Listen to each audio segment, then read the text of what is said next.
जिस फल में तोते की चोंच लगी हो। अब आजकल तो हम लोग बाजार से फल लेते हैं तो वो उपलब्ध नहीं होता। हमारी माताजी को याद होगा कि पहले समय में जब बगीचों में लोग फल लेकर खाते थे,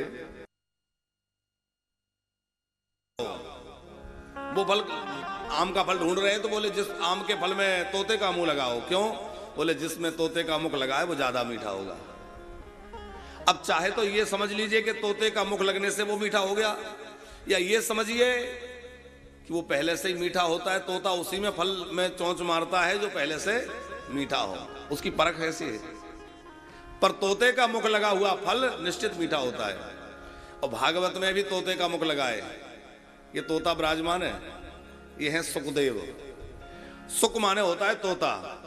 और श्री सुखदेव जी ने इस भागवत को गाया है, श्री सुखदेव जी के मुख से यह निश्चित है। इसका मतलब ये फल निश्चित मीठा है, क्योंकि तोता और किसी फल को मुख नहीं लगाता। तो इसमें कहा कि पिबत भागवतम। किसी ने कहा कि एक तरफ तो कह रहे हो फल है, दूसरी तरफ कह रहे हो पियो। तो फल को पिया थोड़ी जाता है, फल को तो खाया जाता है। कोई कहे केला पियो, सेब पियो, तो अटपटा लगेगा भाई। सेब केले ये तो खाए जाते हैं। और यहां लिखा है पिबत भागवतम।